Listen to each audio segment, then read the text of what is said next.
ప్రజాపదం కోసం దారి చూపిస్తూ ఈరోజు అంచెలంచెలుగా ఎదిగి మనకి దారి చూపిస్తున్నటువంటి నేత సీనియర్ శాసనసభ్యులు గోరంట్ల బుచ్చయ్య చౌదరి గారు మాట్లాడవలసిందిగా కోరుతున్నాం.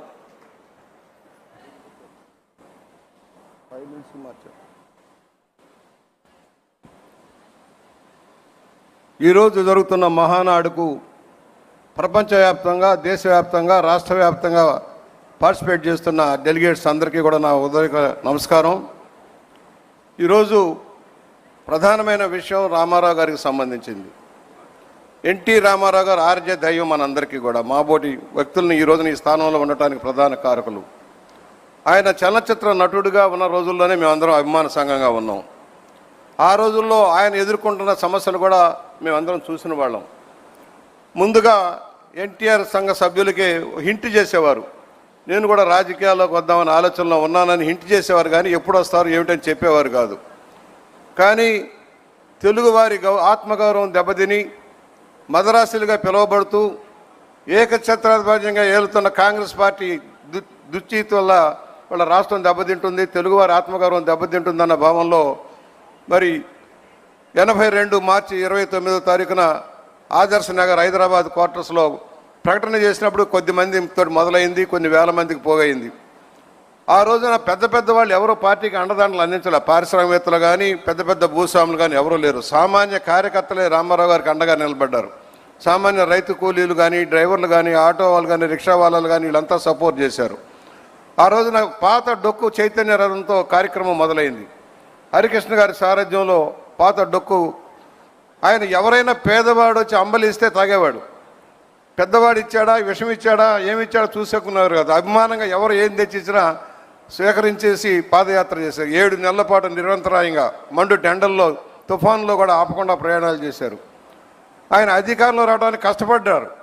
ఆ రోజున చాలామంది అన్నారు కమ్యూనిస్టులు సహకారం కావాలి, వారు లేకపోతే మన పరిపాలన చేయలేము అని పెద్ద పెద్దలు చెప్పినా కూడా ఆ రోజున కమ్యూనిస్టు ఉద్యమకారులు వేరే రకంగా ఆలోచించడంలో వారు లేకుండానే ఏకంగా అన్ని సీట్లు కూడా పోటీ చేసి విజయం సాధించిన విషయం మీకు తెలుసు.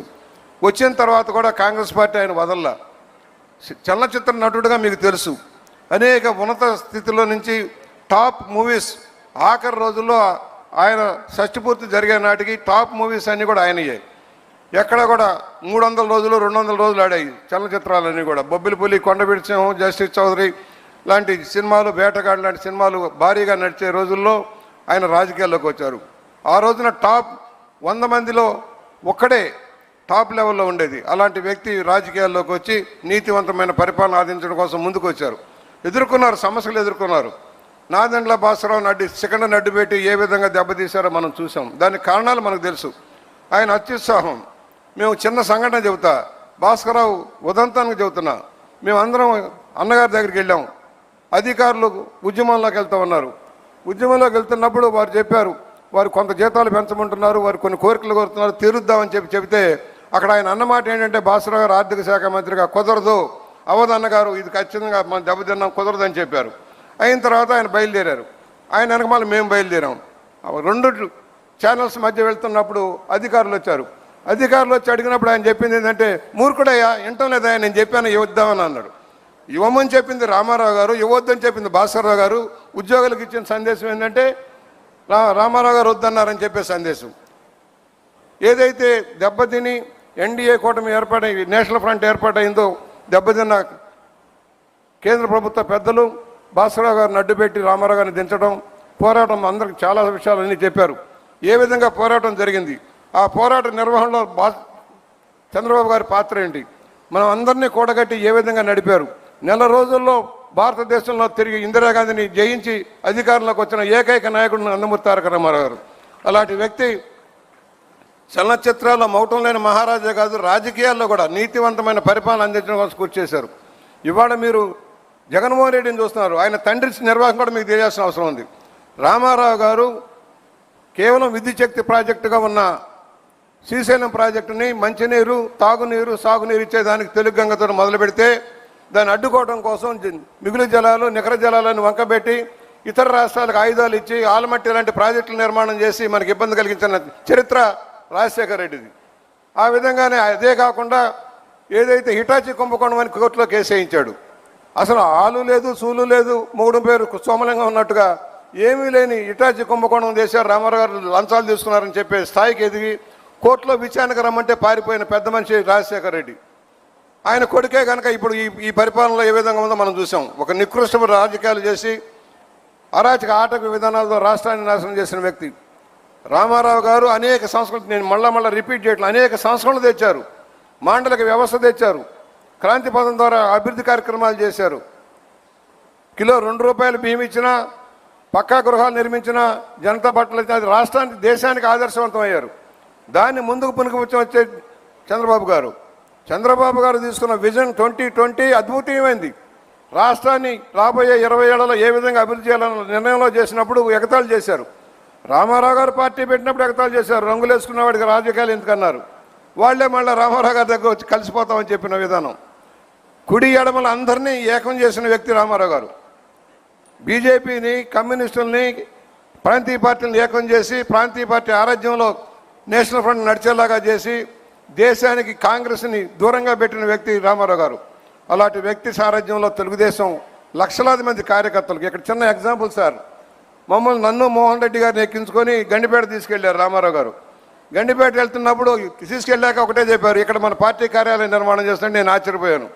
అన్నగారు ఇక్కడికి ఎవరు వస్తారు సార్ ఇంత దూరం అంటే, కాదు మన జాతీయ రాజకీయాల్లోని కొత్త తరాన్ని తయారు చేయాలి, కొత్త నాయకత్వాన్ని తయారు చేయాలి, దానికి ఇదే అనువైంది, నేను కూడా ఇక్కడే ఆశ్రమం కట్టుకుంటానని చెప్పి కార్యక్రమం మొదలుపెడితే, అదే మీ సారథ్యంలో, చంద్రబాబు గారి సారథ్యంలో వేలాది మందికి శిక్షణ ఇచ్చి ఇంతమంది గొప్ప నాయకులను తయారు చేసిన శక్తి గండిపేట కుటీరానికి, గండిపేట పార్టీ కార్యాలయానికి వచ్చింది.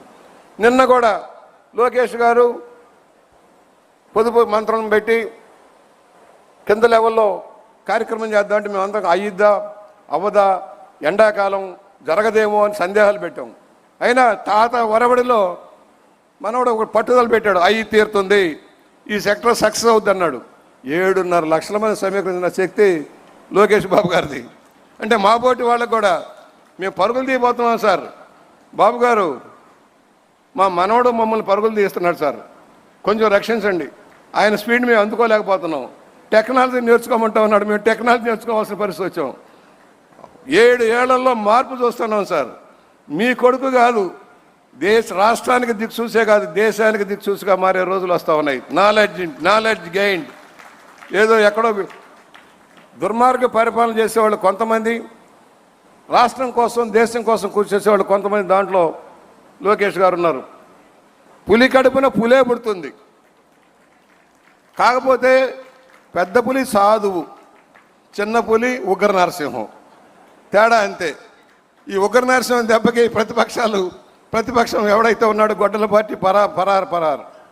ఆయనది రెడ్ బుక్కే కాదు, పరిపాలన వికేంద్రీకరణ ద్వారా రాష్ట్రాన్ని సమగ్రంగా నిలబెట్టడం కోసం, తెలుగు జాతి ఐక్యత కోసం, ప్రపంచంలో మన ఖ్యాతి నిలబెట్టడం కోసం చంద్రబాబు గారు చేస్తున్న కృషిలో ప్రధాన పాత్ర వహిస్తున్న లోకేష్ గారికి కూడా మేము ధన్యవాదాలు తెలియజేస్తూ, యువతరం వచ్చింది, మా తరాలు కూడా అయిపోతాయి. కాకపోతే యువతరం నేర్చుకోవాల్సింది కష్టపడటం. రామారావు గారు నేర్పింది నీతి నిజాయితీలతో కూడుకున్న రాజకీయం, ప్రజల కోసం సంక్షేమం, ప్రజల మధ్య ఉండండి. ఒకప్పుడు ఒకే చిన్న లాస్ట్ పాయింట్ సార్, బాగా రెడ్డి గారు నన్ను పిలిచి, ఏంటి బుచ్చయ్య మేము ఎప్పుడు ఓట్లు కూడా